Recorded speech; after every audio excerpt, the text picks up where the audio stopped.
Hello and welcome to the 5th installment of Critical Mission, where we take you through the important events in the gaming landscape and look at topics relevant to the interactive industry today. My name is Felix Dejean, I'm your host, and with me this week I have Kevin Zepik. Hey guys, recently sat down with some friends around the kitchen table to play some Dungeons and Dragons for the first time last night, and I just have to say the graphics were terrible. I can't wait for next gen. And Mitchell Bennett with us from Australia. Hey guys, Mitch here. We're only a couple days out from the big Xbox reveal, so if Microsoft want a bit of good press on the show next week, I am now accepting bribes. Good to know, Mitch. And last but not least, with us this week, a man who hasn't been seen for a little while but is back in the hot seat, Roark Suter. This seat is in fact hot. You are correct in that, sir. It is quite warm actually in here. Might have to take off a layer. That's at unusual some for point. Canada. Good to know, good to know. And with that being said, welcome to you all and welcome to our listeners as we are about to delve into the headlines of the week. And it has been an interesting week, both for us with the show being off the virtual air for a little while, but we are back, and so are Nintendo in going after YouTube, to be precise, but even more precise, going after YouTube Let's Players that play Nintendo games, and as such include Nintendo images, audio, and Nintendo characters in their Let's Plays, since they're, of course, playing Nintendo games or have Nintendo merchandise and so forth. But it's come to the attention that of the general public that YouTube and Nintendo have become partners in the sense that Nintendo is now a YouTube content partner, which means that YouTube's content recognition service now also includes Nintendo content, which in very layman's terms means that all profits that were received from utilizing certain Nintendo property will now revert to Nintendo instead of to those people who do Let's Plays or commentary videos on Nintendo games. And a bunch of other types of videos on YouTube that feature Nintendo paraphernalia as well as Nintendo merchandise and, of course, Nintendo software. So, in a very interesting turn, this essentially means that as of now, and this, of course, is as of the 17th of May 2013, it is now such that if you put out any content on YouTube that features Nintendo's not necessarily logo, but of course all of those aforementioned things, you may find not your video taken off, but if you are a content creator, as they're called, or rather a content partner on YouTube, you may find yourself not be able to gain any revenue, whereas before you could off of a Nintendo Let's Play or Nintendo-centric video. Of course, this is not overruling any Fair Use Act, but of course, this puts a very fine strain on the entire process of actually putting any Nintendo content up, whereas people were getting paid before, they are not getting paid anymore, and Nintendo will receive all the profits. Now, I'm going to put it out to you guys, and of course, my view on this is that, of course, it is a Nintendo's product, but I don't think that it's in anyone's best interest to potentially cut off such a great way to advertise for any software product, because of course the best advertisement is someone actually using your software in the virtual world, so to speak. So with that being said, I want to gather you guys your opinions and your impressions of this news story, as well as Nintendo taking this sort of action. Let's start with you, Kevin. What do you think about this? First off, I do want to acknowledge the fact that Nintendo does have every right to take monetary compensation for their content and features that features their intellectual properties. You can't really argue that. Plus, seeing that it right now they're just targeting Let's Plays, the door is still open for people who want to do reviews, who want to do parodies, and anything like that. But just because Nintendo can muscle in on the LP community doesn't mean that they should. I mean, people don't usually watch just any random Let's Play posted by any random YouTuber. Usually you watch those made from the more popular channels that put out similar content to this on a regular basis. Like, I for instance, watch a lot of Let's Plays on YouTube, and I don't watch them because of the game that they're playing. I watch them because I find the person or persons playing them entertaining. So for a lot of like these channels, the revenue they receive from YouTube ads is the only thing that keeps their channel going. Making quality content to put forth to your subscribers takes a lot of time and effort, as the four of us here on this podcast can attest to. And we currently just put out the show on sort of like a weekly, bi-weekly basis. Some of the more popular channels on YouTube are putting out content daily. So this whole stunt from Nintendo kind of just comes across as greedy and unnecessary. Is the Wii U doing that poorly that they're so hard up for cash they have to squeeze in on YouTube? I mean, this is only going to create negative press for them. So I can't imagine they're going to make enough money off of this to compensate for that. And you also know that like the high ups at EA are now sitting around the boardroom saying, "Shit, why didn't we think of that?" But before you go on, Kevin, I feel the need to mention that Nintendo used the following explanation, saying that for those videos featuring Nintendo-owned content, such as images or audio of a certain length, adverts will now appear at the beginning, next to, or at the end of clips. At the end of these clips, of course, meaning that they take in the entirety of the revenue, and of course, give no public specification as to what exactly a certain length entails. If I'm able to chime in here, if you end up watching, say, a movie or go see a show and you read a review on it or you see something on it, I mean, you've seen that movie. You've gotten like an idea for what that is from the review. If you watch a Let's Play, you still haven't played the game yourself. It's a completely different medium from a lot of entertainment, from all entertainment basically. And I don't think any of us can pretend to know the subtlety and nuance of digital law, obviously, but... Speak for yourself. Yeah. All right, Mitch. Objection! But, I don't know, this just feels like such a awkward scattershot policy that will just sort of scare the big followers of Nintendo into not producing the content that they've been making for years now. And that's kind of sad. I mean, these are the people that are giving voice to the community about these Nintendo games, and I think that's crucial for Nintendo right now to have these community icons to talk about these games that they obviously have a lot of personal love for, that they're able to make content for daily. I don't know, I don't see how this scattershot policy could help anyone, but just hinder all parties involved, because at the end of the day, Let's Plays still end up selling games because you still haven't played that game yourself. Yeah, and even if it's not like physical money, it can also be like mind space as well, trying to keep Nintendo games in the forefront of people's minds, because let's be honest, there's not much coming out for the Wii U at the moment. So what are Nintendo like fans supposed to consume? Because Nintendo fans typically be like very loyal people, and they're the Nintendo evangelists. They evangelize their games in such a way that I think it would be definitely beneficial for them to be able to make money to continue doing that, because it's just free advertising for Nintendo, and they're not even having to put any money forth to do that. I think there's two sides of this story for me. There's obviously the side of the gamer, the one that sort of wants to share their love of the particular game to their fan base and have a large enough fan base to be able to support them to be able to do that full time, or even just do that as a hobby.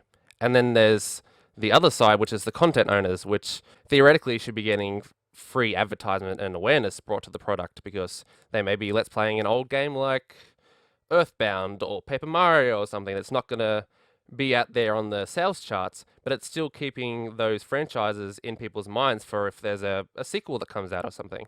And again, the law that sort of covers this is actually really quite out of date, and I don't claim to know any sort of laws, or I'm not a lawyer or anything like that, but I believe what would have to happen is this would have to go to court and have a legal precedent set. So, of course, it's not Nintendo own all of this. It's obviously Nintendo own all of its content, but the way that Let's Plays are done, because obviously you can't just commentate over a movie and call that and like put that on YouTube, because that's just against copyright policy left and right. But with gaming is a much more dynamic media compared to movies, which is very static, where the only thing that you're adding to that experience is your voice. Where in more dynamic media, you also adding your gameplay. You're sort of transforming the game, obviously within the confines of the game mechanics, that sort of stuff. So your stuff is going to be a little bit different compared to another person's. And there's also Mike Bithell from Thomas Was Alone fame came out, it must have been a couple of days ago now. And Thomas Was Alone's a great game, by the way, so go pick that up. He wrote up a piece on the very subject, and he put forth the argument that the game wouldn't have been half as successful without YouTube. And he gives the example of the one proverbial Total Biscuit, who is probably one of my favorite guys on YouTube, but that's sort of beside the point. The statistic he gave was Total Biscuit did a video on Thomas, and that was like 2 months after it came out. And on that day, the game sold 8 times as many copies as it did on launch day. So you can't say that someone commentating about your game isn't giving you potential sales. I know obviously it's a bit of a different. Yeah, he's not a Let's Player. It's not a Let's Player, and it's also not. Mike Bithell isn't Nintendo. Obviously, he's much more of an indie guy, and he has to sort of make enough money to be able to put food on the plate.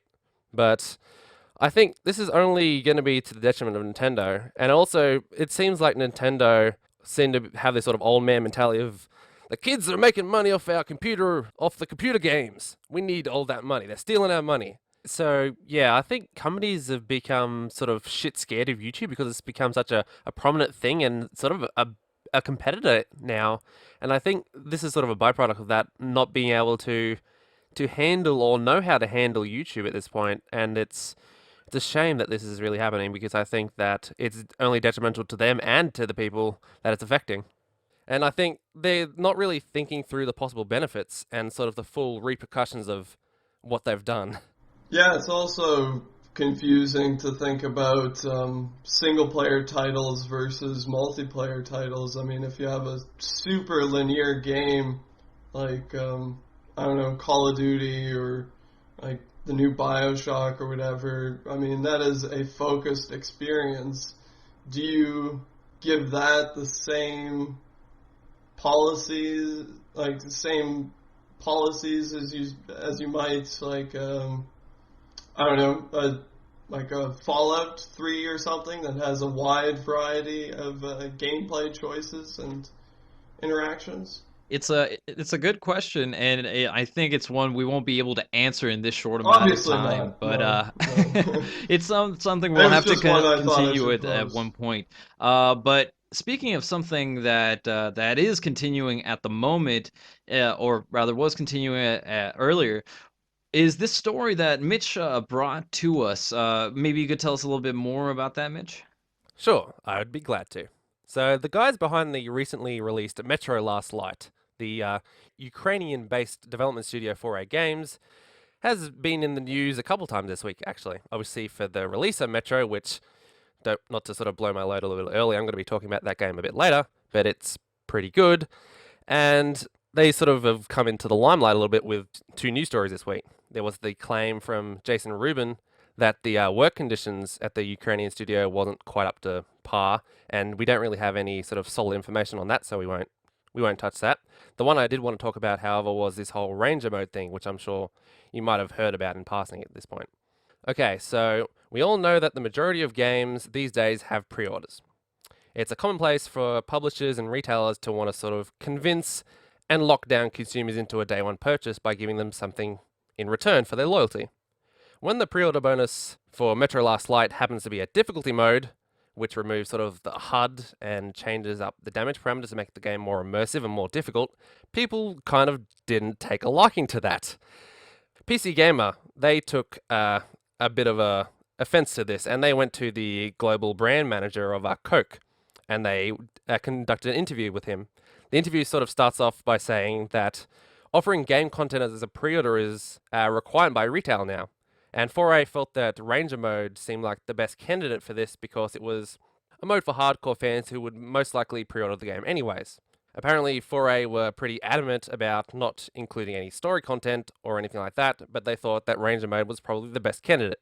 He did sort of go on later in the interview to sort of rather foolishly say that Ranger mode was the way the game was meant to be played. And a lot of people took that and run with it, essentially. So they sort of went and, why is the way the game is meant to be played not available to its entire fan base? So I ask you, the fine gentlemen of the Critical Mission crew, do you think that something as important and game-changing as a difficulty mode like Ranger mode should be allowed to be made as a pre-order bonus? And if not, where do you draw the line on what is acceptable as a use of incentive for people to pre-order your game? Or do you just hate pre-ordering Cosmetics in only. general? I think you know, the PR person there, or rather the global brand manager, puts it quite nicely, saying that they felt very strongly that it shouldn't be any story content, and as such, it was. And and as he kind of says there, you know, it's the way the game is meant to be played, right?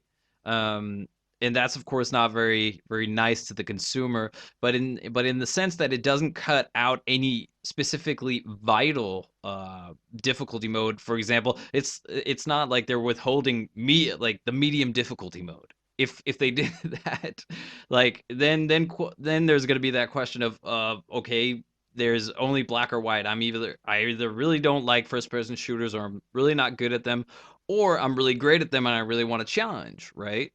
So I don't think there's anything specifically wrong with what they're doing here, but I do think it kind of puts forth a very negative notion towards well, the practice of these pre-order bonuses once it starts to influence how the developers might feel that a game should be played in Ranger mode. And let's be completely honest here, that Ranger mode isn't a necessity in order to play the game, and it is it is definitely one of the hardest modes, if I've understood you correctly, Mitch. So with that being said, I don't think there's necessarily anything, you know, morally wrong in actually keeping that out, of course, but I think the reaction from the public here is more or less a response to the practice of pre-order bonuses and how it kind of forces publishers and developers alike to divvy up their game unnecessarily. I pretty much agree with Ian. I think that this all kind of harkens back to that same dark stain on the term like DLC, where companies cut parts of the game to sell you later. Oh, Ubisoft. And where companies put playable characters in their game on the physical disc, but are only unlocked by paying extra money for them later. So the gamer side of the argument is that we feel that anything that was made as part of the core game experience should be made available to us as part of our $60 purchase. DLC should be something that, you know, that's made completely separately. So additional content for those that want to experience more than the main game has given us. And it's really hard to take a stand against sort of like the gamer side of it, because as more and more publishers and developers embrace the trend of DLC, pre-order bonuses, microtransactions, it does start to feel like we're getting nickeled and dimed from all sides. But gamers keep pre-ordering. It's on us. I mean, like, we keep freaking throwing our wallets at these games before they launch. I mean, so many titles these days are just so untenable on the week of their launch. And I don't know. People just can't wait, it seems. And it's really frustrating. I don't know. Well, I think with Metro, if they had offered Ranger mode as a pre-order bonus and then made it available to everyone else as a piece of extra content for a fee, like exactly what they're doing, but simply said this is an extra feature for those who are interested in a different challenge than the main game provides, Yeah, that's the word. I think everything would be fine. And instead, it was some bonehead at Deep Silver's promotions or marketing department who has probably never played a game in their life who decided that buzzwords like play it the way it was meant to be played would actually probably sell some pre-orders. You know, it's not like Deep Silver's published games are new to the whole marketing debacle either. Like, look at the Dead Island Riptide Torso Collector's Edition. So, I hope Deep Silver, I hope their titles start to get their shit together before they end up stinking up Saints Row with their bullshit next. I sort of wanted to clear up this as well, because technically, Deep Silver, yes, Deep Silver were the ones that came out and made the comment about this is the way the game is meant to be played, but the actual act of the pre-order itself wasn't actually Deep Silver. That was back from when 4A were still owned by THQ. So Deep Silver only inherited that through the contract with the game retailers through the acquisition of 4A under the pre-existing agreement of THQ. So I'm not so sure that. Well, I don't disagree with the pre-order bonus. I think it's fine. I think having Ranger mode as a pre-order bonus and a payable piece of DLC is fine. I think it's whoever handled the marketing campaign who marketed it out as, play it the way it was meant to be played. I think they're sort of to blame for this whole debacle. Yeah, a lot of people were kicking up a stink even before that, because Ranger mode was added to Metro 2033 as DLC. I don't remember how long it was after the game came out, but it was based on player feedback that they wanted a more immersive experience. And I think that obviously he says it's the way it's meant to be played, and as someone who has been playing the game, I would have to completely agree, because it just adds that layer of immersion and just that layer of just coolness that you, for instance, it doesn't have an ammo counter, so you have to physically look how many bullets are in your gun. They have sideways loaded guns, so you can count, okay, I have 5 bullets left, I can probably take out that last spider or take out that last mutant. And I think... But Mitch, can I ask you a question? Sure, go for it.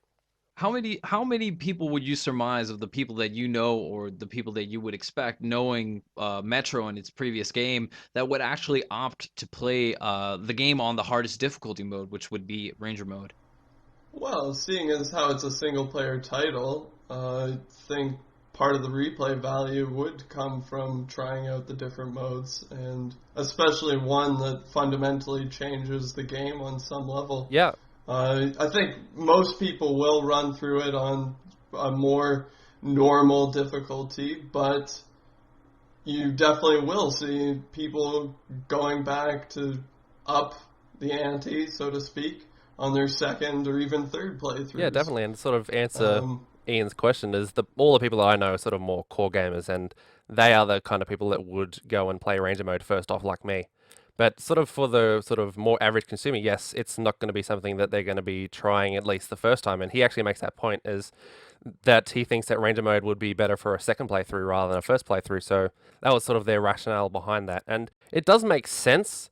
It's just the act of pre-ordering, like Kevin said, has just become a sort of a dirty word these days, that anything that consumers think they've pulled from the game to give back to them is something that they're going to take offense to. Yeah, and speaking of what Kevin was saying earlier, in fact, I think Kevin also has something he would like to bring up. Is everybody ready to pay 99 cents every time you turn your lightsaber on and off? Oh, no. Because recently we got the announcement that Disney has given the exclusive video game rights to the Star Wars franchise to Electronic Arts. No! Yay. So Disney, of course, bought the rights to the Star Wars franchise last October for a little over $4 billion. And they haven't wasted much time shaking up the entire entertainment industry with it. I mean, we've got new movies in production. Quite recently, we've seen them shut the doors to LucasArts, the former publisher of most of the previous Star Wars content. So we don't know the exact terms of the deal yet, but we have had Frank Gibeau, president of EA Labels, announce that 3 of their top teams will be producing content for the franchise.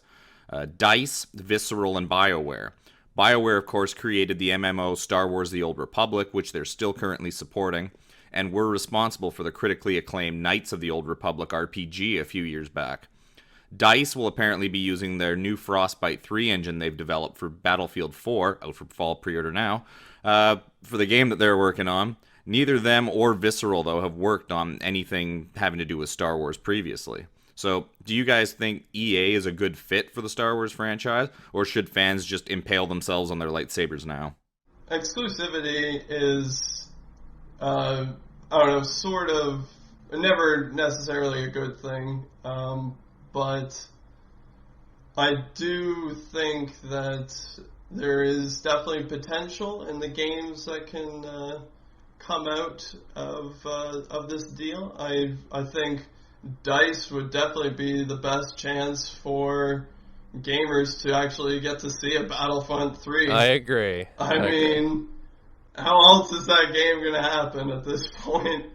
And to be honest, even like a Star Wars Battlefield type game would be awesome. That is basically Destructible Battlefront. environments, boarding ships. I mean, I don't know. I personally could care less about Star Wars at this point. It's just been thrown to the cash wolves at this point and ripped apart. So I don't really care what happens to it at this point. But I definitely do see potential in the titles that can come out of this deal. Yeah, I would have to echo Roark's sentiments there, more or less. Of course, it doesn't take much to see the similarities between the titles that LucasArts has both shown and have delivered before, and what EA would be able to do with that, and especially with the labels, as they like to call them at EA, the studios that have worked on various games.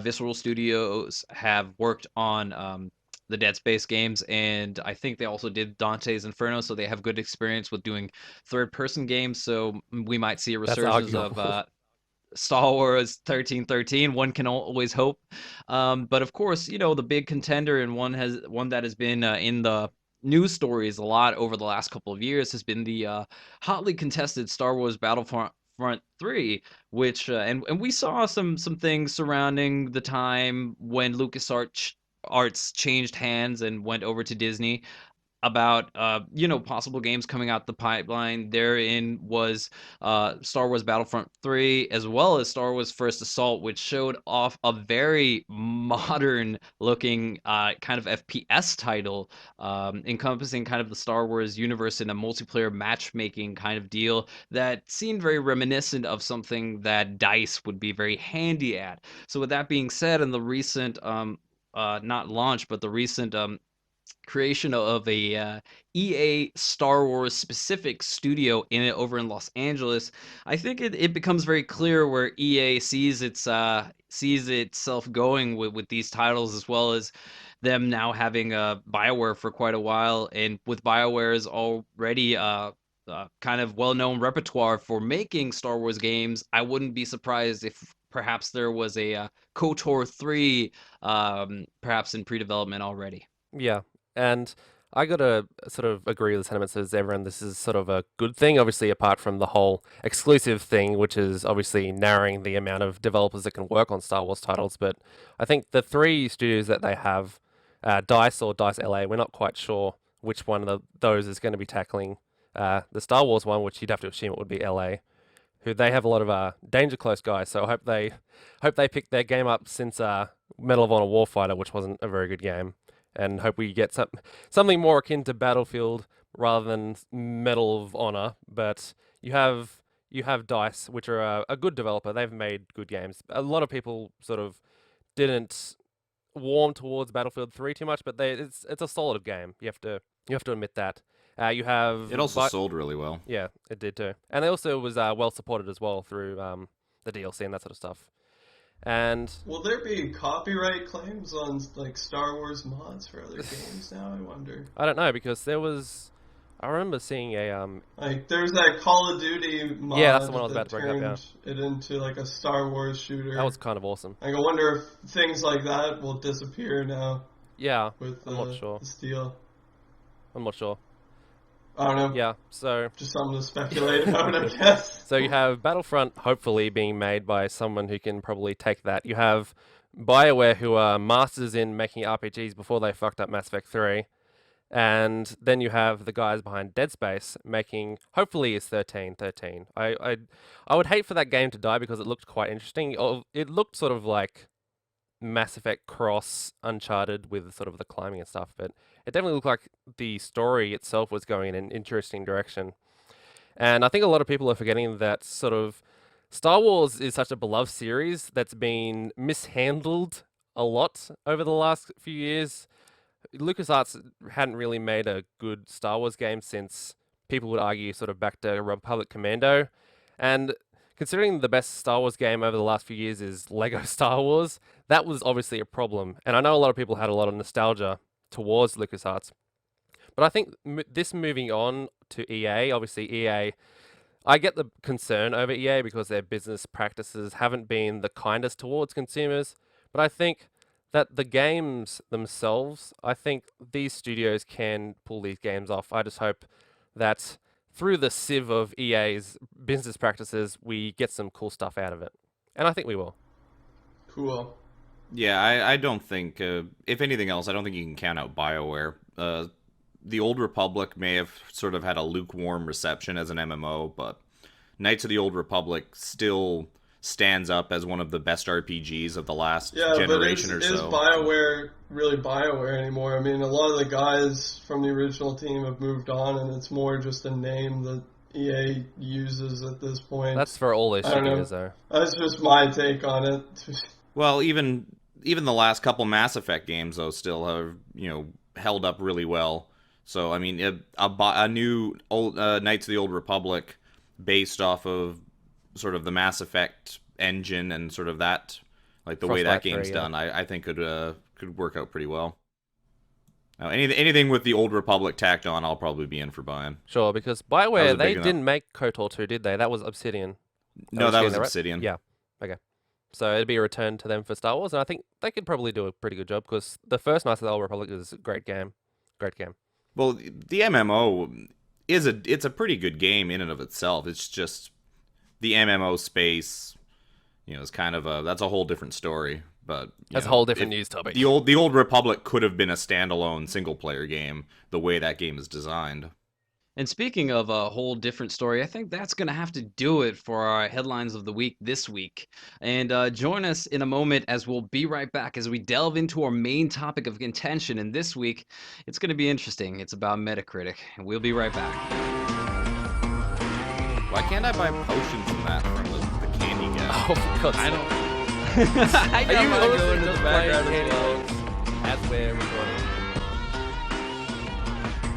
Welcome back, and in this week's main topic of contention, we're talking about Metacritic and how Metacritic has become a sort of milestone nowadays for both game developers and publishers to set their criteria for success, even looking away from sales numbers to a certain degree.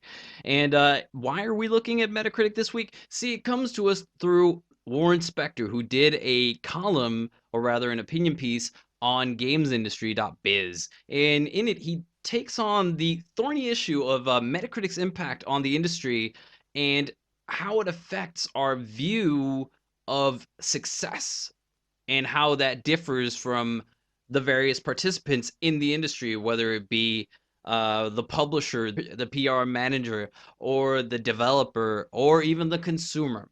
So with that being said, why has Metacritic become kind of the milestone for success? And let's go around the table real quick and kind of give our impressions of why that is. And let's start with you, Mitch. Why do you think that Metacritic has become the milestone for success, getting that plus 90 score?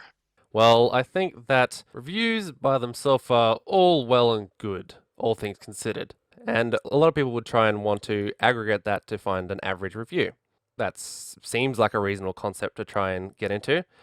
But the problem with Metacritic is that there's so many variables that go into this that you can't really have one game that has a 90 up against another game that has a 90 because there was a whole heap of different factors that went into that. There was the budget, there was the marketing, there was the type of game it is.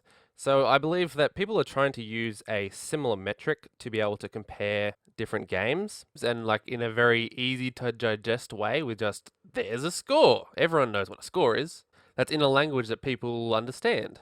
And that part I can understand. The part I don't really understand is Metacritic and its backwards thinking of, okay, we're going to use this weird point system to try and, okay, we'll give this person, like IGN, I know IGN has a rating of 1.5, so they're up in the top echelon, which is funny within itself. And then someone else, I know Game Trailers might have a 1. So people are being giving arbitrary increases in score, by how much viewership they have, that sort of stuff. Not to mention that a 100 out of 100, a 10 out of 10, and a 5 out of 5 stars is the exact same rank in Metacritic's eyes, which is bullshit. And couple that with the sort of weird algorithm that they use to actually work out the score in actual fact doesn't really mean a whole lot. Obviously, it may be used as a reasonable indication, but when people are using it to base bonuses and that sort of stuff on it, because we know that there was the famous Fallout New Vegas story where the game got a 84, which it's just got an arbitrary 84, but they needed to get to an 85 to unlock their bonuses for that game. And just arbitrarily, they've just lost all their bonuses just because some weird algorithms just spit out an 84 instead of an 85. So I think the reason that people, I wouldn't say rely on, but people sort of strive towards a Metacritic score is they want this common across the playing field system that can be used to sort of evaluate games. But I believe there's a lot more that goes into that Metacritic doesn't factor in that needs to be taken into account before we can use a metric like that. Would you agree with Mitch's sentiments here, Kevin? Yeah, I think Mitch has pretty much hit the nail on the head. And one thing, that we know business types like is numbers. Metacritic gives us, a very easy to find numbers. Like, okay, how good is this game? It's an 80. How good is this game? It's a 90. Whether that is, a valid representation of the actual quality of that game is kind of irrelevant. It gives them, it gives the general public kind of a basic, an idea of what that game is. And I think the publishers themselves have realized that a lot of the people that read these reviews, a lot of the people that will go off review scores, especially just the scores themselves, don't take into account, they see the game as a 9 out of 10. That means the game's good. They go out and buy it. They're not informed readers like maybe some of the rest of us are, where we see a 9 out of 10 and then we want to go read that review. It's like, okay, why does this person think this game's a 9 out of 10? What makes this game that good? We don't just see a score number and be like, oh, that game's good. It's got a 90. I'm going to go buy it. So I think the games industry as a whole is sort of relying on the casual market being so, just so that lazy mentality of, oh, this game got a 9.5 out of 10. It must be a really awesome game. I'm going to go buy it. In that case, let me pose a follow-up question then. Since historically the games industry and most other commercial art industries are about producing numbers, as you put it yourself, of course, publishers are interested in the numbers and the numbers being in the green, so to speak. And before, or at least we assume that corporate business was handled in such a way that bonuses were based off of sales numbers. Now, I'm curious to hear what do you think is the reason that things have changed in such a way that now the aggregate score becomes more important than what a game actually sells, to have its bonuses based on the score rather than the actual sales numbers? Well, I think the relationship between commercial and critical success has kind of changed over the last couple of decades from what it used to be. So back in the day, which I'm told was a Wednesday, by the way, games were really cheap to develop, and I'm talking about 8-bit, 16-bit era. Smaller teams, much faster turnaround, yet the price of games was still fairly comparable to what it is today. So this allowed developers a lot more flexibility, allowed them to take more chances. I mean, commercial success back then was much easier to achieve, so it became much more important for critical success to have your game stand out. And now as game development started to become more and more expensive and take longer and longer and take bigger and bigger teams to make, commercial success has become much more important than it used to be, to the point now where we've seen companies go bankrupt due to poor game sales despite achieving good critical acclaim. An example of this that I like bringing up all the time is Kingdoms of Amalur. They sit right now with an 81 on Metacritic, which is a pretty good score for a first effort from a new franchise, yet it sold really poorly, and 38 Studios was shut down shortly after the game's release. So, we're almost at the point today where it seems like no amount of critical success will even really save a game that does poor commercially. Yeah, and then you have the opposite side of that, where you have a game like Aliens Colonial Marines, where it gets, I haven't actually checked the score, I think it's in the low 50s, and then that game sells, I remember hearing it was at least 1.3 million, and obviously a lot of that was through pre-orders because people thought it was a good game, but I think there's sort of a few kinds of games in my eyes that, and this is sort of super generalized, there's the sort of blockbuster, which you would be like your Call of Duties, your Halos, the ones that are both sort of received really well and sort of financially successful as well. And there's the ones that are more the critical darlings, which are more or less the games that are really well received critically but don't see the sales, like a lot of people bring up the Psychonauts example or something like Okami. And then there's the game that sort of just breaks even, par of the course, and it doesn't really set the world on fire, but sells decently enough to sort of cover development. And sadly, this is sort of a category that's becoming more and more rare with the rise of development costs, like Kevin was saying. As we move into sort of digital, the increase in digital release and that sort of stuff, I think we can see a few more of these in between games where they don't have to be the AAA juggernauts. We can have these middle group, and I think that with the reintroduction of a more varied price point with digital distribution, I think we can get back to that. And then you also obviously have those games that just flat out don't sell, which I like to use the Shadows of the Damned example, which couldn't sell a copy to save its life, honestly. Before we move on, though, I want to make sure to note here that the example you used with Aliens Colonial Marines may not have been the best comparatively, considering that Aliens is a bit of a storied franchise in this case, and I do believe, as I think a lot of people believe, that a lot of that was off of the knowledge of the pre-existing Aliens entries and so forth, rather than a completely new IP, as Kevin was talking. Kingdoms of Amalur was. Yes, that's true. And also, there was from a fairly well-liked developer as well from Gearbox, but that didn't go very well. So It used to be well-liked developer. That's true. Now, I want to turn the conversation a bit here and talk about how we gauge success, because that's a big topic in what Warren Spector is talking about. Of course, Warren Spector is a very well-known game developer. He's what some may refer to as legend, and he's one of those guys where if you hear something about the game that's called Thief or Deus Ex, he'll be mentioned as one of the primary candidates for being the guy behind it. Of course, that is not how game development works, but nonetheless, he was instrumental in the work that went into those titles. Now, with that being said, he also talks about the different ways in which we gauge success. Of course, speaking as a game developer, he kind of touts his own philosophy for defining success for him, which is to give people the opportunity to tell their own stories, and through this, he kind of talks about giving the player choice and so forth. Now, of course, there's different gauges of success depending on what viewpoint we take on, whether we're a developer, publisher, or a consumer, of course, as we kind of get into the nitty-gritty of what does the publisher want, what does the developer want, and what does the consumer want. Now, on a consumer basis, it's very easy to say what we want, because we want high-rated games, high-quality games, and we want them all the time because we would pay for them. Now, as we've kind of already alluded to, that simply isn't possible, and as Mitch is talking about here, there's also room for other things, and that's what we're seeing now with the influx of digital distribution coming to a point where it's very normalized and doesn't seem to be quite at as much at odds as it used to be with retail, given these titles are coming in at a lower price point that may not have been able to function at retail.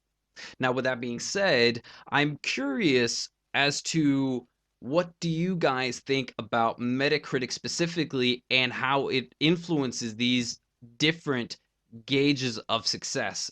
For consumers, it's being reaffirmed that something is high quality. If it has a rating of 90, if you see a lot of the sites that you favor, it has a 90 or something close or similar to that.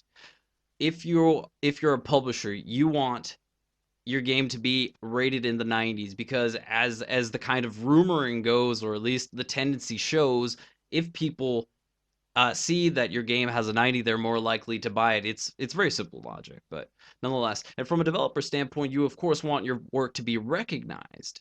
But with any creative project and any financial endeavor, people have varying goals. Now, of course, the consumer one is very easy. But as far as how this Metacritic score kind of separates the intentions of the developer and the consumer, how do you guys feel about that? Because we see Metacritic showing the way to say that these are the features that reviewers like.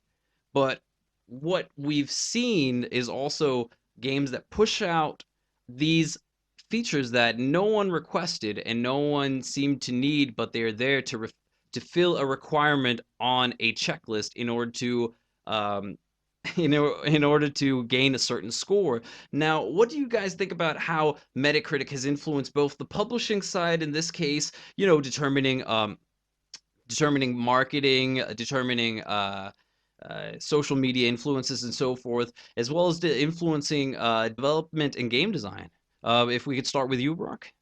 So the scariest part of this article, when I was reading it, was when Warren Spector brought up these consultants that they would bring in pre-release. Now, these consultants would get to see not necessarily the finished product of the title, but as close as they could get to the time. And these consultants would basically gauge or give an opinion as to what your Metacritic scores would be, and sort of, I don't know, basically give credence as to what you need to do in order to meet this checklist of different things that you've just talked about there. I don't know, that completely bothered me. I mean, first off, I'm of the opinion that clumping all these reviews together destroys the entire point of the process entirely. I don't know, I look for reviews that I personally trust, not just a number. And I don't think many people do that these days either. I think people do go to Metacritic on the day of launch or whatever, and they go see the score. But I think a lot of people do dive in and try and figure out at least some measure more than what appears on the Metacritic page, or at least I'd like to hope so. I think what's a lot more relevant these days is community icons. I agree. Totally agree. Mitch talked about earlier Total Biscuit. If you see him playing a puzzle platformer and you know ahead of time that he is shit at both puzzles and platformers, like, you obviously know that will color his opinion.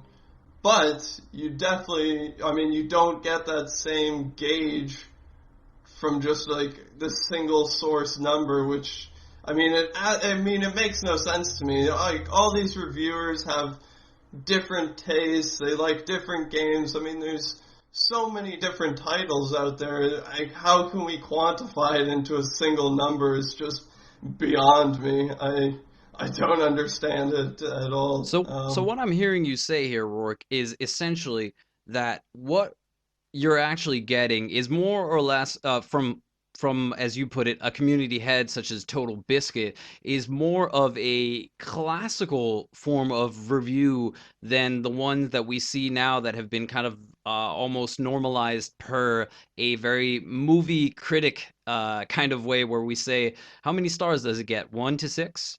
Instead of actually... Yeah, did it have good AI or bad AI?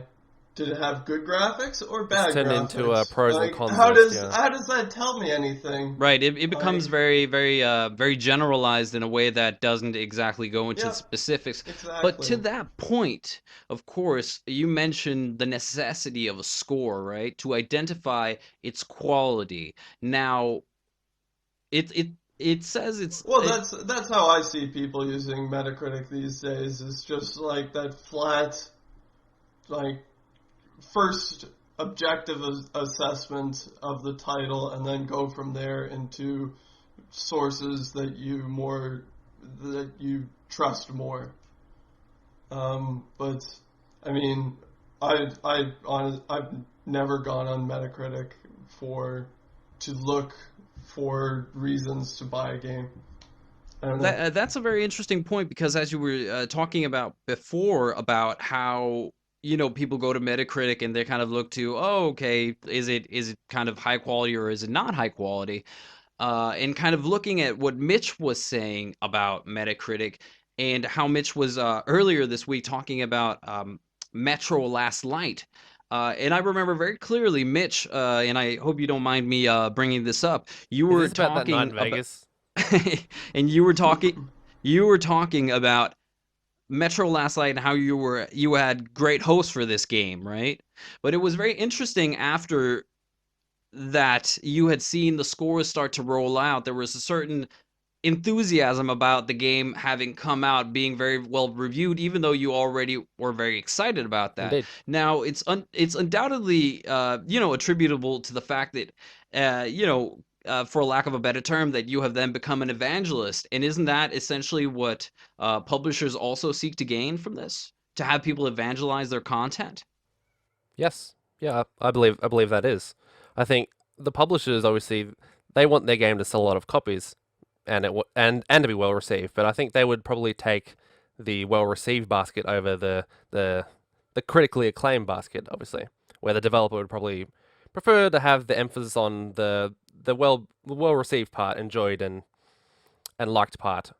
But I think you're right. I think as people become fans of something and they become evangelists, again, going back to the Nintendo point, that's sort of free advertising that they can use, and they can come out and evangelize their game. And Metacritic, it's a very very loose indicator. It's a very quick indicator. Like Roark says, you can go onto Metacritic for 5 seconds and go, okay, 80, okay, I might look at that.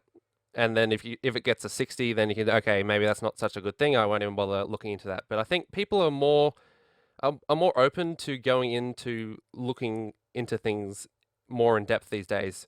Like the Total Biscuit videos, like the Angry Joe videos, like all these sort of people. And it really sort of puts a light on where reviewing is sort of in the state it is in. Because I remember with Yeah. Bioshock Infinite, Angry Joe does like a 40-minute video or something on it, and then IGN's video is like 5 minutes long. There's no way you could possibly tackle something as complex and in depth as something like Bioshock Infinite in 5 minutes. And reviewing these days is sort of, like Roark says, turned into a list of pros and cons, where I think there is an opportunity to go a bit deeper, and I think people are sort of warming up to that fact with all these review scores. Well, and just to chime in here really quick, just to throw in another point, it also feels like that a lot of reviewers are writing as if their readers already match their tastes, if that makes sense. Like they're already on their side, like they already like the games that they like. If that makes any sense. So you're saying they're well. like not being subjective as they should be, or? Well, it just seems, well, if I'm to read a clip here, I have a few examples of different recent reviews, but just pulling from IGN's review of Tomb Raider here, combat has never been the strength of Crystal Dynamics' Tomb Raider games, but the developer has finally nailed it here. Whether with a bow, shotgun, or pistol, fighting is fun. Okay. I don't know. It's like, why is the fighting fun? Is it fun for people who enjoy fighting games? Is it I don't know. It's it doesn't make any sense to me that I don't know. It just seems like a lot of reviewers are doing that sort of matching tastes. Sure. Well, there also seems to be a lot of, like, Metacritic seems to have a lot of all these critics on here. I'd use the term critics about as loosely as I can, that seem to just be, just not users, but just some guy on the internet that just happens to just do reviews and it gets ends up on Metacritic. It's not publications that actually have editors and all that, like game trailers, like Joystick, It has to like go through Polygon. a filter, like a sort of professional Yeah, filter. so that is the biggest problem I have with Metacritic, in the fact that there's so many. Like I'm totally for a site that allows every person to voice their opinion on a game and to have a place to do so and to have all those congregated into one place. But I don't think Metacritic, like a score that the industry has based such like important things like employee bonuses that could mean like the financial feasibility of some of their employees.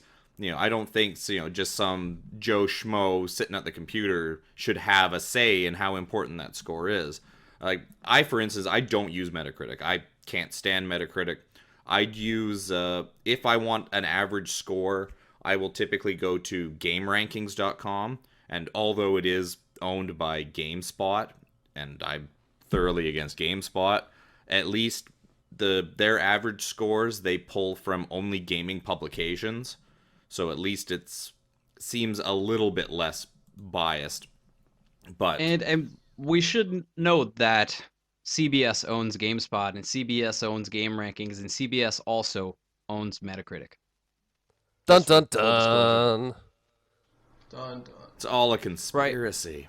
But let me cut in here very quickly, because what we're talking about here is something I was talking about before that I didn't quite get an answer to, and that is the art of making money. And of course, this comes into play with, does Metacritic put forward a tendency towards feature creep and game conformity linked to average Metacritic scoring? Because we've been hearing a lot, especially during these last couple of years, about a game not necessarily selling enough or having a broad enough appeal if it doesn't have multiplayer. And what we're seeing is a lot of people, or at least a reaction of multiplayer not being needed or co-op not being needed, and these kind of features creeping into games that don't necessarily necessitate it from a design standpoint. Now, of course, this is not always the case, but I wonder, is this something you guys are seeing, and is this something that you feel is very indicative of Metacritic being taken into consideration in how to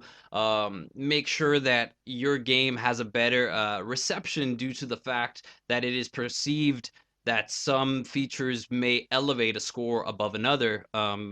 Kevin. Well, I think Roark actually hit the nail on the head earlier, because he brought up in War Inspector's article, he talked about how they bring in a consultant pre-release to say, okay, we've looked at your game, here's what we think it will do on Metacritic, here are some things you can do to make your Metacritic score better. So this idea that game companies are investing all this time and money into tweaking features, like, okay, well, you don't have multiplayer, add in multiplayer, that'll get you 2 points more, or add downloadable maps that you charge people money for, that'll make your Metacritic score go up. The fact that they're so focused on making that Metacritic score better, not necessarily making the game better, is a kind of a scary thought. I mean, as a hardcore gamer, I like to think that game developers are just they're focused solely on trying to produce their vision of a game in the best way possible, trying to give the gamer the best experience they can based on sort of the vision that they have and what they're trying to accomplish, not how can we squeeze as much money out of this game as possible.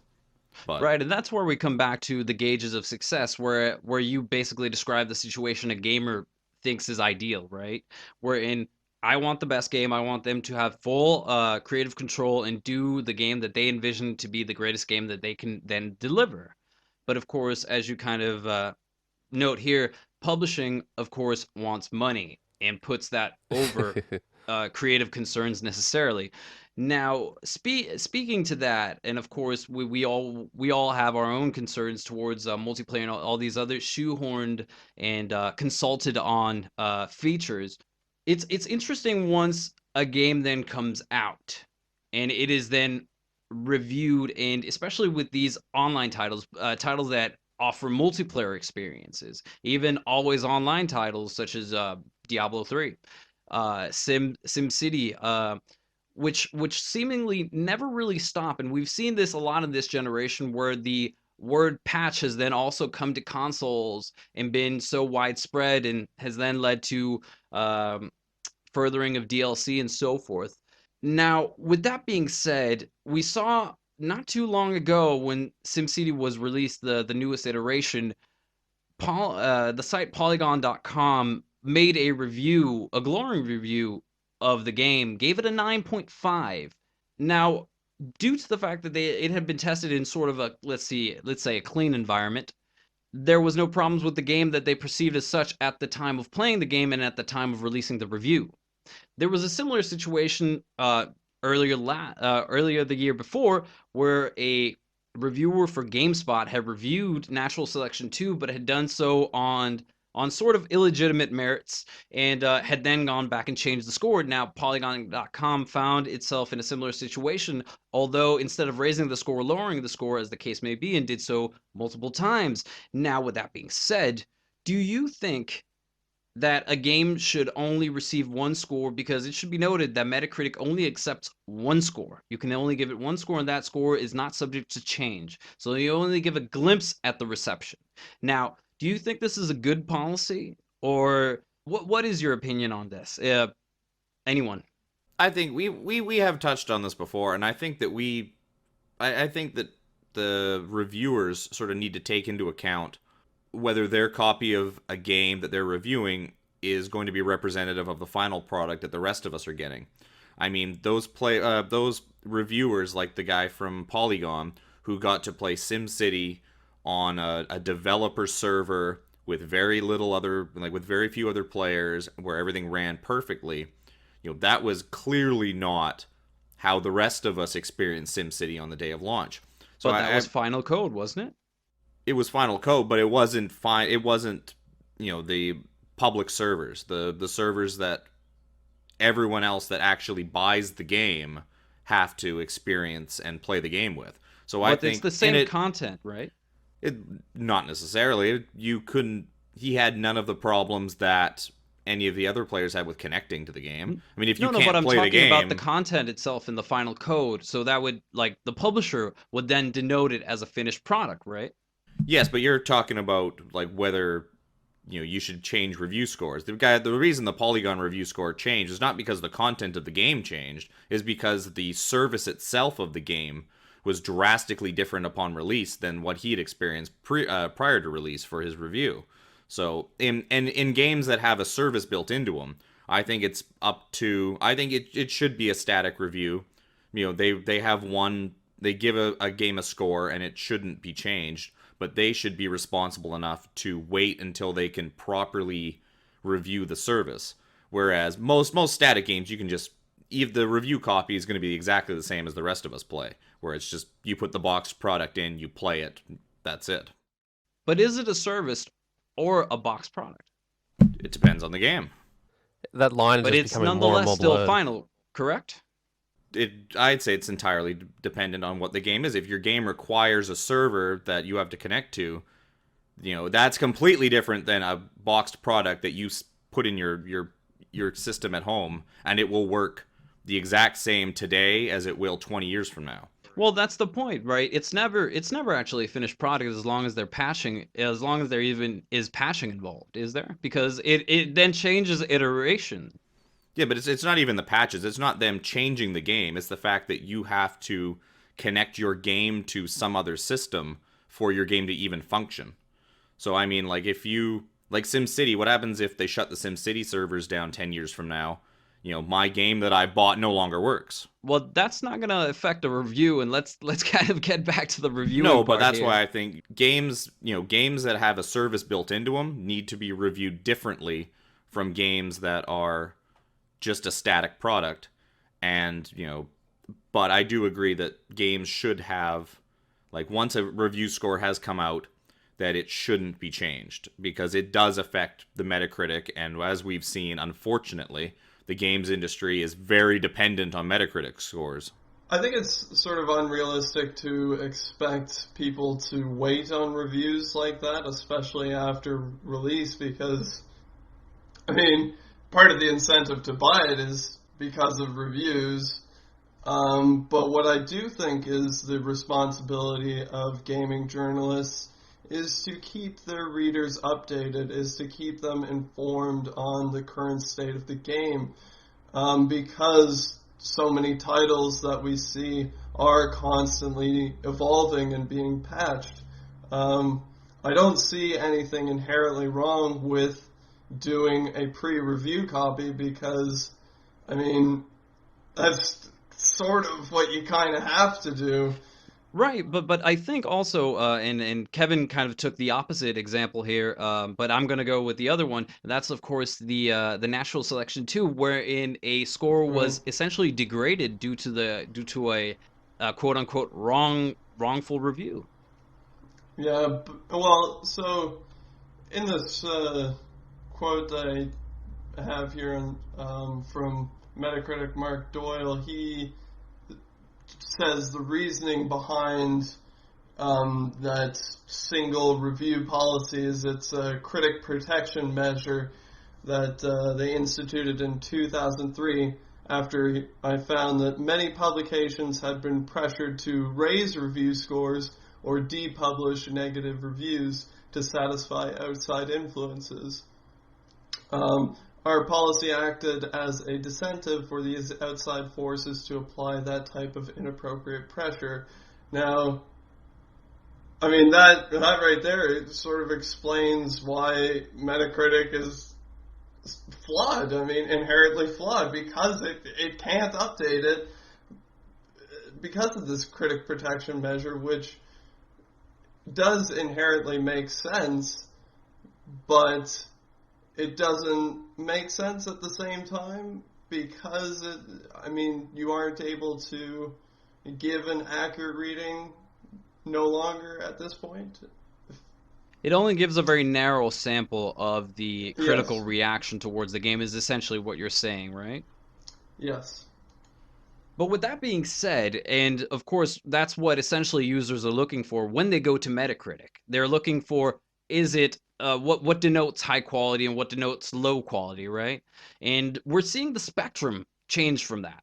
Now it's not about, getting a score and finding out what that score means, as kind of several of you have stated. It's about finding out whether or not it's reaching that point in the high 90s where I can justify that purchase. Now, a $60 game, a $70 game becomes a very dubious prospect all of a sudden, due to the fact that a lot of critics thinks it doesn't necessarily live up to the standards of what the consumer might define as high quality, which they would then define through Metacritic's aggregate of being in the plus 90 or plus 85 or whatever the case may be. Now, with that being said, wouldn't it then also stand to reason that if a game that has or isn't necessarily well received, but for one reason or another still manages to sell a lot of units, say for example, Dead Island Riptide, not necessarily a warmly received game, but one that has nonetheless proven to sell a lot of copies in a very short amount of time, wouldn't that then prove that, as you kind of hinted at before, that Metacritic's system of judging success, at least in the interplay between critical acclaim and or good sales numbers, don't necessarily match up? Yeah, definitely. I mean, we see that with Sleeping Dogs, which is fairly high up there, that had completely shoddy sales. We saw that with Metro 2033, the first one, had pretty good critical acclaim, again, shoddy sales. So that's on the flip side there. Yeah, I don't know. I just see this as a completely flawed system and hold no credence for it at all. But I think part of the problem is quantifying success and understanding that more and more titles these days are slow burners. I think we're seeing this emergence of a new gamer who basically waits on extreme sales before they end up buying these products. So I don't know how you can quantify that as a publisher, but I think that's also something that you need to take into account, is that sometimes some of these titles are a little slow in their sale of units, and it's not necessarily the amount of pre-orders that will win in the long run. Yeah, I think with games coming into sort of a more digital space, I think we can be afforded to have those longer lasting shelf lives. Obviously, a digital shelf life, but I think we've also sort of been conditioned to sort of wait for sales now with all the dropping of prices so fast. Like, I remember, what game was it? I think it was Mass Effect 3. I remember hearing a month after it had come out, it was already half price. I mean, if you're not really busting or you want those pre-order incentives to sort of go back to that, there's no real reason to jump on a game that early. And I think if you sort of think of it in the sort of broader sense, what is sort of successful? And it's Metacritic isn't a very good gauge of this, and I think we've proved that by sort of the fact that we've sort of picked it apart. You look at something like BioShock Infinite, good sales, good Metacritic. You look at something like Sleeping Dogs, good Metacritic, bad sales. You look at something like Aliens Colonial Marines, bad Metacritic, good sales. We're just sort of circling around the fact that Metacritic isn't a very good gauge of success. And I don't always agree with what Warren Spector has to say, but I think in this article in particular, I'm fully on board with what he's trying to put forth here. If I just could for a second pick 3 games at random here. PlanetSide 2, Papers, Please, and Dark Souls. Okay? So that's 3 games. Metacritic will give them an arbitrary score or a score they've pumped out. And there is no possible way that those 3 could be comparable, because PlanetSide 2 is an MMO FPS with it's basically a service type game, like Kevin was bringing up. I don't think the games industry hasn't quite come up with the right method to sort of review games as services yet. And obviously, as we're going into a more digital space, we'll adapt to that more aptly. And Hopefully. I think, yeah, well, hopefully, yeah, of course. Something like Papers, Please is more of an indie game, and you would hope more of a critical dialing. It's not going to make as much money as something like Dark Souls would, and it's just on Greenlight as well. And something like Dark Souls, it's something that was very well received and then maybe didn't quite get the sales. But I think sort of Metacritic in its sort of core element, I don't think is a very good gauge of success. Success is so subjective, and like Ian says, success is different for the publisher, for the developer, for the consumer, for everyone. So trying to throw that into one system and have that one system to have that thing where you can compare products and that consistency, which isn't there with Metacritic, it just sort of fails.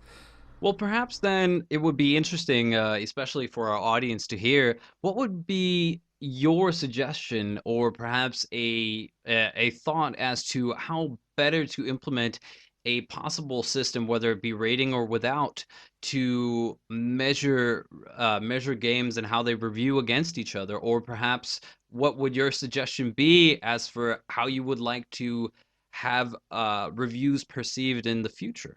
So, if I could jump in here, I think that a compilation of the sort of popular conversations that are going around the internet would much better serve as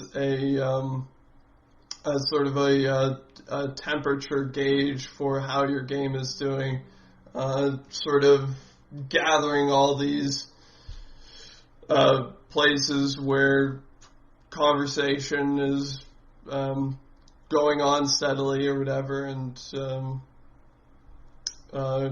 just compiling those into a single source. I think that could work well. And obviously, if there's no one talking about your game and nothing to compile into, I mean, You've sort of failed. also says something. That also tells you something, right?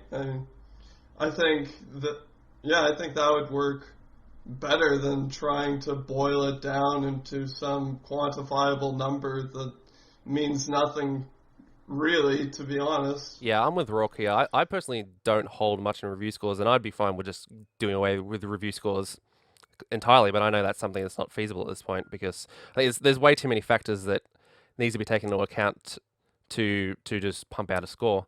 But I think with Metacritic itself, and Ian, you asked what would I do to Metacritic, and honestly, I have trouble coming up with anything to think of because obviously you can sort of improve the background sort of process of Metacritic, but I think publishers are always looking for that score, that easy interpretation of how well has our game done. Obviously, these guys aren't always into games and stuff. They don't go and watch Total Biscuit's hour video of Bioshock Infinite to see what his opinion is. They want this easy to digest number to quantify their success, which is obviously where Metacritic's come from in the first place. So I'm not quite sure what they would do to Metacritic to actually sort of improve it. Obviously, you can get rid of the bullshit weighting system, that sort of stuff, and sort of make it more transparent. But what would you guys do to actually Metacritic itself to sort of improve it?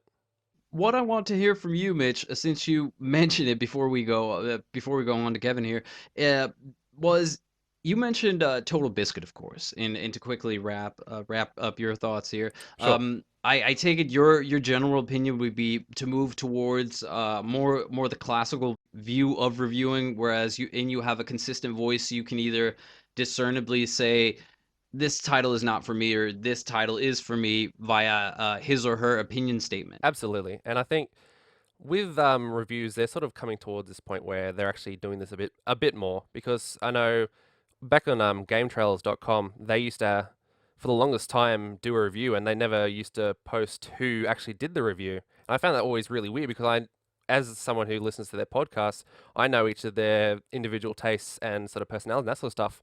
And not knowing who does which review is really, really of a sort of a throw off because It's really weird. yeah, it's really weird. I think if we can move towards sort of more, I wouldn't want to say opinion pieces because obviously they still have to try and be subjective, but I think if we move towards a sort of Total Biscuit in-depth, meaty review rather than the sort of 2-minute summary, I think we'd be better off for it, and we'd have more information to make a more intelligent purchasing decision based on that. And what would your suggestion be for a more intelligent purchasing decision making review? It's very hard to do that into a review site. I understand that. I think Roark's idea of sort of just compiling a whole heap of dialogue about the game is a good one, but I don't know how that would be transformed into a website where it would be easily accessible.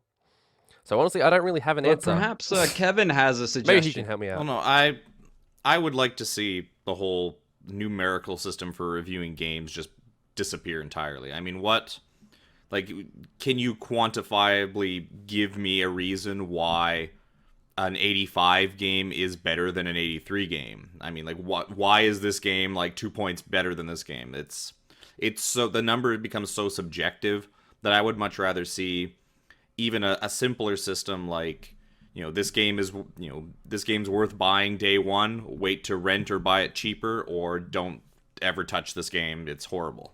I mean, something far more abstract that covers a much broader spectrum like that, I think would be a little more accurate than these numbers that seem to mean absolutely nothing. As for Metacritic itself, like the only thing I would ask to see changed is sort of a better weeding out and of the people that do these reviews, like the ones that are tabulated for these critic scores.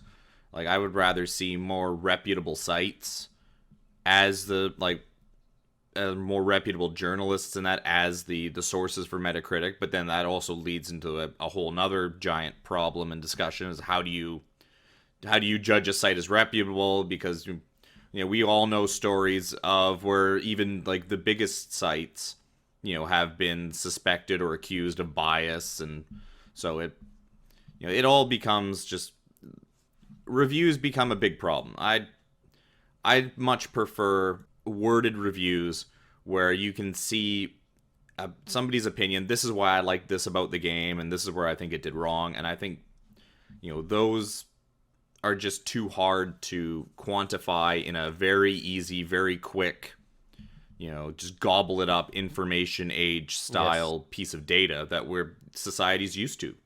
Society nowadays doesn't want to take the time to read 10 people's written, essay long reviews on how a game is. They want to look at, the average person wants to just look at something. Okay, is the game good? Yes. Okay, I'll go buy it. So until we kind of get out of that mindset as a industry and as a society, I think we're just stuck with Metacritic as it is, and I really don't see it getting any better anytime soon. I don't know. I think we're seeing a growing trend in community icons, like I said. Yeah, I'm with Roark on that. And with that being said, I am going to chime in here with my own 2 thoughts before we run out of time. I think that what Kevin says is essentially spot on for the most part.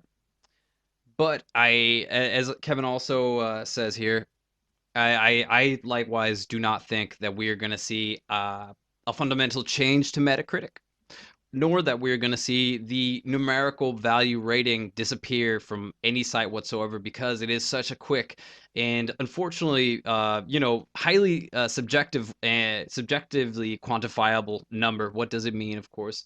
What I would suggest personally, as for Metacritic, is very, very realistic. Nonetheless, I do not think that it will be implemented, but here goes. For every site that is included on Metacritic, Metacritic on its own site should have a listing of the reviewers and have subsequent bios for those reviewers in order to inform readers of what a given score means for them, essentially how they personally would rate that scoring system, as it is very subjective and from person to person. And via that bio, they would be able to learn how that person regards the 1 to 100 scale, as well as how they regard their own likes and dislikes, and how they and what their view is on games in general and games at large. And through that, I at least think that people would have a much easier way to be informed of what a given score means from a given reviewer. And it wouldn't, force Metacritic to essentially change their whole system, but would very easily give way to enlightening the person who would then, be willing to take that extra click with the mouse in order to get to that bio page, or that what does this review scale mean to me page, or what have you. And in that way, I think you could gain a much more informed audience. But of course, whether or not that is to the advantage of Metacritic or the publisher, that is for them to decide. And as such, I have high doubts of whether such a system would be implemented. But I do think it would help in, as other people have said, weed out those reviews which are not useful or are useful. And those, nice thought. And those were my few thoughts. And with that being said, I think we've reached our mark for our little main topic of contention for this week. And we've been talking about Metacritic and how we gauge success via Metacritic. And with that being said, we'll be right back with our week in gaming. So stay tuned.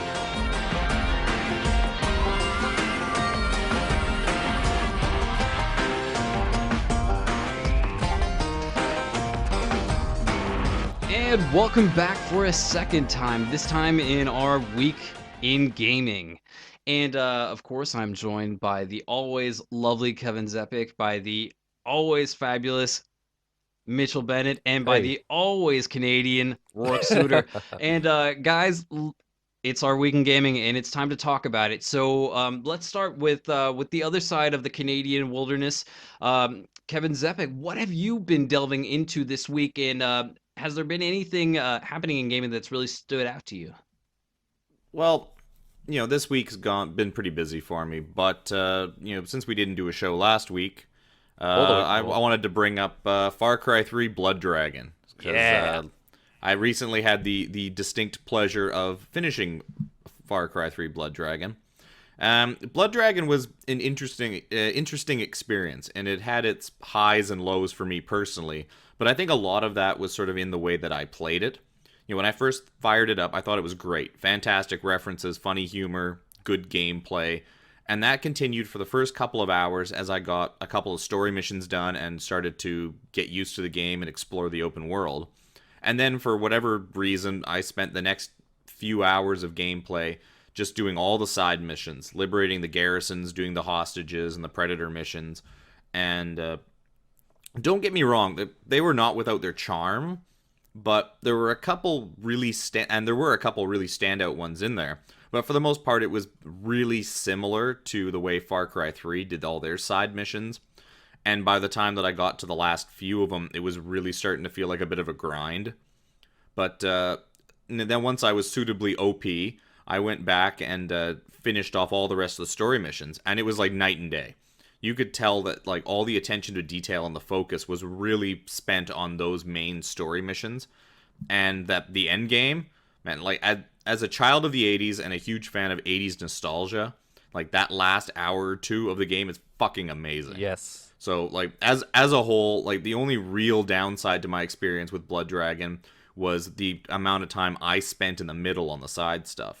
So, which turned out to not even really be that necessary, because when you power yourself up to full and upgrade all your guns to their highest level, you get way too powerful for the game anyways. So, for anyone who hasn't played it yet, I would recommend just pace out the side stuff, do a bit here and there, and don't worry if you miss some. The story missions are what shine, and they shine like a bright pink neon diamond. And speaking of pink neon diamond, our own little diamond in the rough, Mitchell Bennett, what have you been up to this week in the wonderful week of gaming? Well, I have been whoring out on Metro Last Light, like I mentioned before. Okay, now, I loved the first Metro, 2033. I thought it was one of those sort of flawed, I'm going to use the word masterpiece here, but sort of like a flawed masterpiece of the generation. Where by flawed masterpiece, I mean it was a game that had so much going for it, and it could have been one of like the big genre definers, but didn't quite live up to that potential, and was sort of held back by a few bad design decisions and execution points and terrible AI. I think the Metro Last Light improves on a lot of these aspects.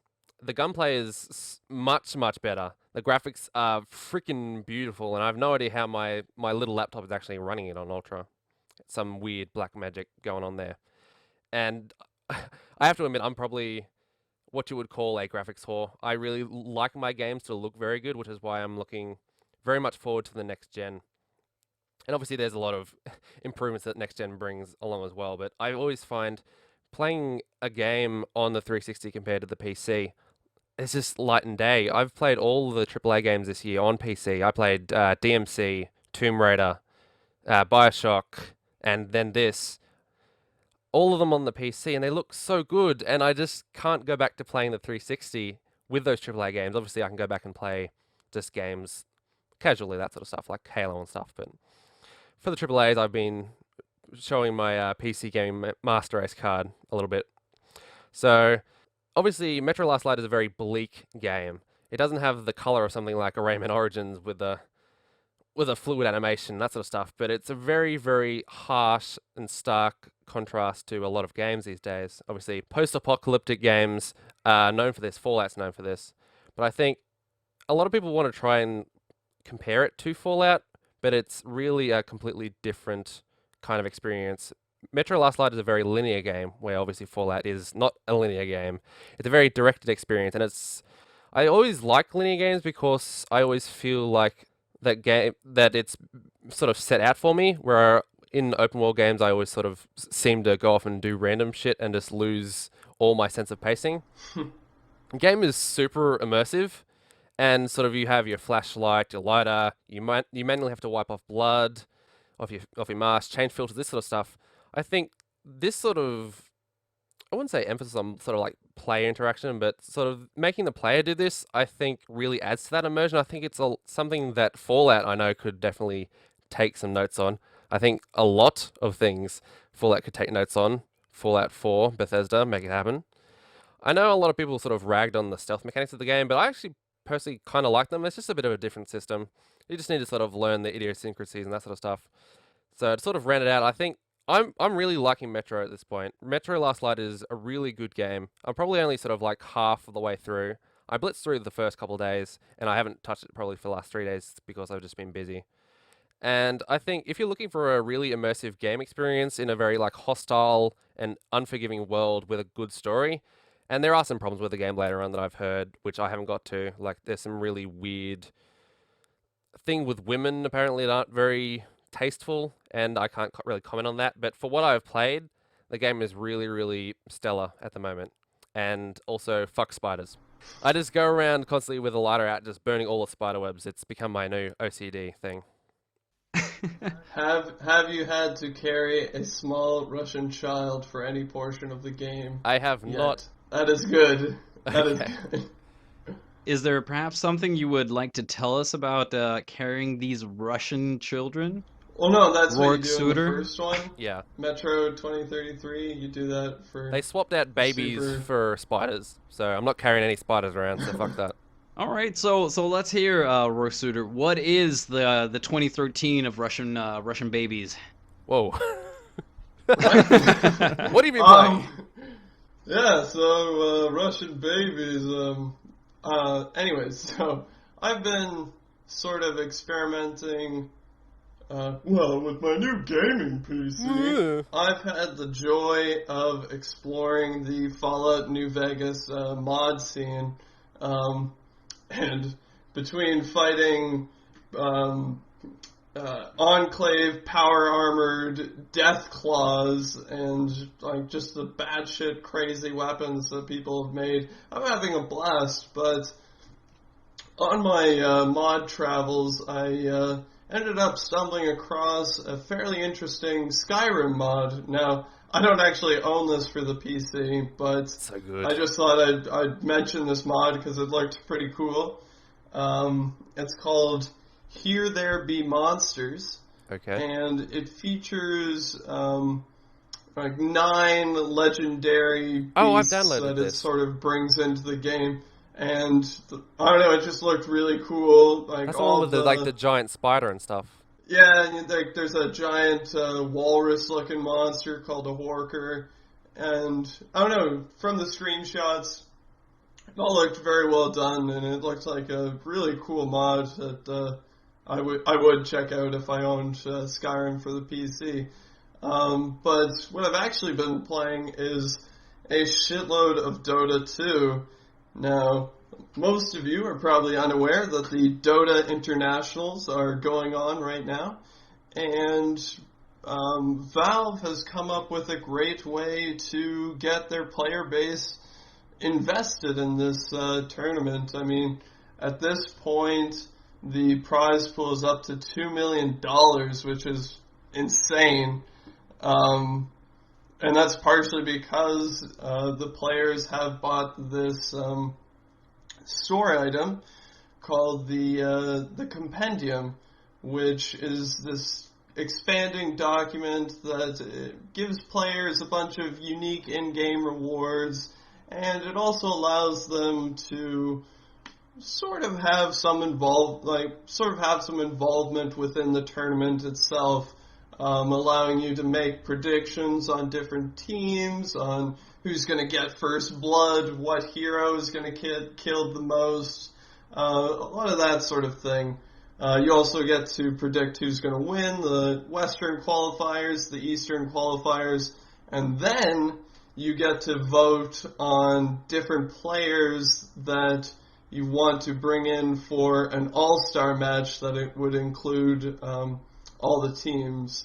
So you get to vote on different players that you'd like to see play in that as well. I just think it's a really cool document, and it's a really great way to get Dota players to support the esports scene for Dota. And so there's also more unique rewards and stretch goals added to the compendium as it grows. With the furthest stretch goal giving the community the ability to vote on the next hero to bring into the game. Now, I bought the compendium and I quite enjoy it. It's given me 125% XP bonus, which is pretty crazy. And it also allows me to watch all these qualifier games inside the Dota 2 game. So I can just boot up Dota and actually just jump into any of these tournament games. And I have to say that Dota 2 is hands down probably the best game I've played for commentary specifically. I mean, their esports support in that game is absolutely phenomenal. It has in-game broadcasting from multiple sources. It allows you to have a directed camera, a free camera. It gives you complete control over these live games, and it's really freaking cool. So if you're a fan of Dota, even if you're not really that into the esports scene, I suggest you pick up this item because it's got a lot of cool stuff attached to it, and like I said before, it does directly support this scene and the players involved with it. So I'm hoping that the increased prize pool is spread out evenly among the different prizes, but yeah, so it's pretty cool stuff.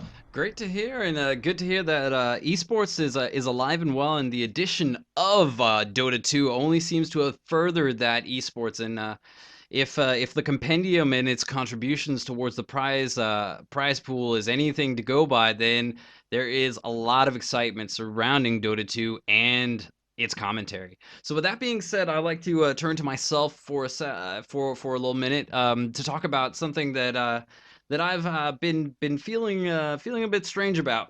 This is the idea of ownership in video games. Oftentimes, when we discuss ownership, it tends to be a conversation about whether or not gamers are entitled or when do we own our games. But this time, I want to talk about specifically what we've been seeing lately. In terms of intellectual property, we see it coming from Nintendo in order for it to gain gain revenue share on advertisement for its products, which still advertise for its products, but of course take the revenue share away from YouTubers who feature Nintendo content, as well as Ubisoft sacking Patrice Désilets and suspending his game that he was working on, the rumored 1666, and suspending it in such a way that even despite his contract stating that he, in case of the project being canceled,